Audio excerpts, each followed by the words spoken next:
warahmatullahi wabarakatuh. Oke guys, welcome back my YouTube channel. Baiklah, di video kali ini saya akan membahas mengenai pengukuran menggunakan multimeter digital dan multimeter analog. Multimeter atau avometer adalah alat ukur listrik yang digunakan untuk mengukur arus, tegangan, dan hambatan pada listrik. Dari namanya saja kita dapat mengetahui yaitu avometer memiliki kepanjangan A yaitu ampere, satuan arus, V yaitu volt, satuan tegangan, dan O yaitu ohm, satuan hambatan. Multimeter memiliki dua jenis, yaitu multimeter digital dan multimeter analog. Yang pertama yaitu multimeter analog. Multimeter analog yaitu alat pengukur arus, tegangan, dan hambatan yang bersifat analog dan memadukan prinsip kerja elektromagnetik dan mekanis. Ketika mendapatkan sinyal, selanjutnya sinyal tersebut dibandingkan dan ditampilkan dalam bentuk simpangan jarum penunjuk. Pembacaan jarum penunjuk disesuaikan dengan skala ukur dan skala penunjukannya. Yang kedua yaitu multimeter digital.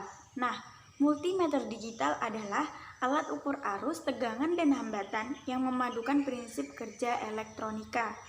Sinyal input yang masuk pada kumparan atau trafo lalu diolah pengondisi sinyal, diolah pada mikroprosesor, dan hasil pengukuran dioutputkan melalui display atau 7 segment LCD.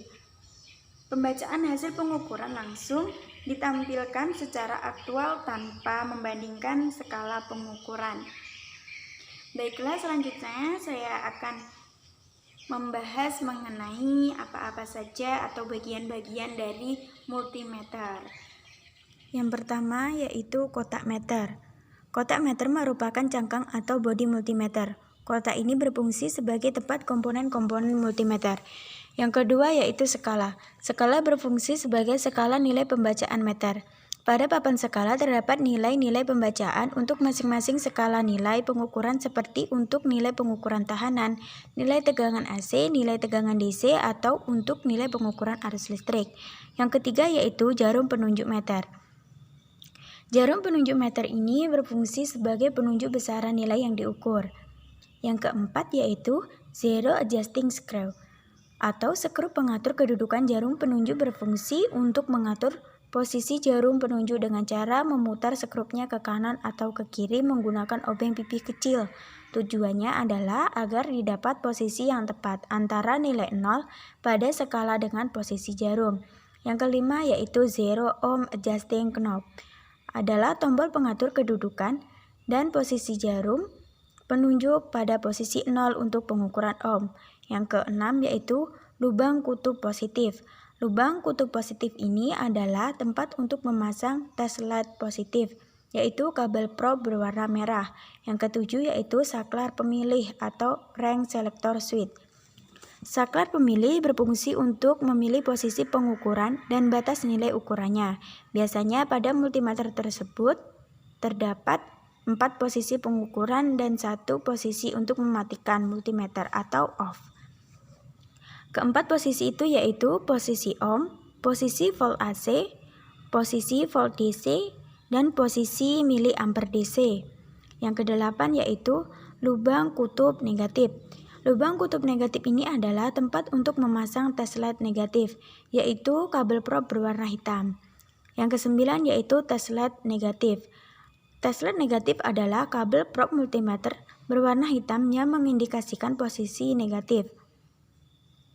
Pada bagian ujungnya dipasang ke lubang kutub negatif multimeter. Tes LED negatif digunakan untuk pengukuran pada benda kerja. Yang ke-10 yaitu tes LED positif. Tes LED positif adalah kabel probe multimeter berwarna merah yang mengindikasikan posisi positif. Pada bagian ujungnya dipasangkan ke lubang kutub positif multimeter. Tes LED positif juga digunakan untuk melakukan pengukuran pada benda kerja. Oke, selanjutnya yaitu cara menggunakan multimeter. Cara menggunakan multimeter yang pertama yaitu perhatikan terlebih dahulu jarum penunjuk yang memperlihatkan skala pengukuran. Yang kedua yaitu perhatikan pula pengaturan saklar yang digunakan untuk mengatur fungsi ampere, volt, ataupun ohm. Lalu Lakukan setting juga pada skala kali 1, kali 10, atau juga lainnya. Pastikan knob pada posisi off saat sudah tidak digunakan lagi. Yang ketiga yaitu tentukan lubang untuk memasukkan kabel jack sesuai dengan fungsi yang diinginkan. Terdapat dua lubang, yaitu positif dan negatif, yang nantinya menunjukkan polaritas dan tegangan atau probe. Yang keempat yaitu cek kembali apakah baterai telah terpasang dengan baik. Pastikan kondisi baterai tersebut masih bagus dan berkualitas. Oke guys, sekian penjelasan mengenai pengukuran menggunakan multimeter digital dan multimeter analog. Thanks for watching. Wassalamualaikum warahmatullahi wabarakatuh.